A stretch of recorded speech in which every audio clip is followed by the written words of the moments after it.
Le régime d'imposition des plus-values mobilières réalisées par les particuliers a de nouveau été modifié à la suite des assises de l'entrepreneuriat en 2013. Donc désormais, les plus-values de cession de valeurs mobilières sont imposées au barème progressif de l'impôt sur le revenu et aux prélèvements sociaux.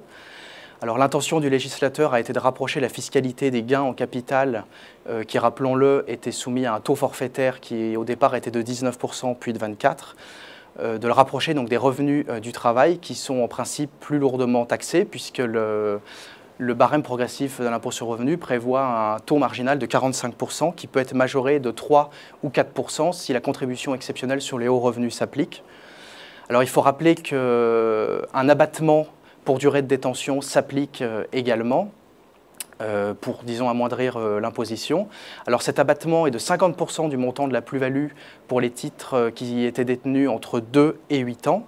Et cet abattement va s'élever à 65% du montant de la plus-value pour les titres qui sont détenus depuis au moins 8 ans. Donc ce nouveau régime d'abattement est plus favorable que celui qui était initialement prévu par la loi de finances pour 2013 qui au final ne va jamais entrer en vigueur. Alors comment est-ce qu'on calcule la durée de détention ? Eh bien, on part de la date d'acquisition ou de la date de souscription des titres et on arrive jusqu'à la date de cession de ces titres, jusqu'à la date de transfert de propriété.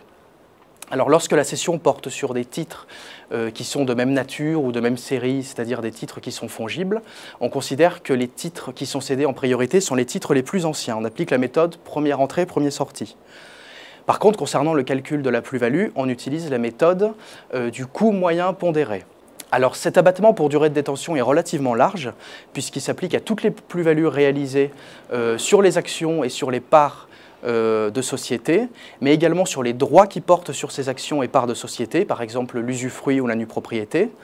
L'abattement est également applicable sur les titres qui portent sur ces droits et sur ces parts, par exemple des SICAV, des OPCVM, mais il faut quand même préciser que l'abattement n'est pas applicable pour les plus-values réalisées sur des obligations ou sur des OPCVM monétaires ou obligataires. Enfin, les prélèvements sociaux de 15,5% s'appliquent sur l'intégralité de la plus-value, aucun abattement n'est applicable, et la moins-value reste toujours imputable sur la plus-value et lorsque la moins-value est supérieure, elle reste imputable sur les plus-values réalisées dans les 10 ans qui suivent.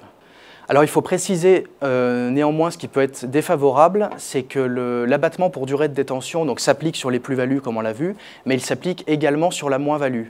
Donc c'est-à-dire qu'une moins-value qui est issue d'une cession de titres qui était détenue depuis au moins 2 ans et puis a fortiori depuis au moins 8 ans, eh bien, sera amoindrie puisqu'il y aura eu un abattement de 50 ou 65% qui va s'appliquer et donc la moins-value imputable sera moins importante.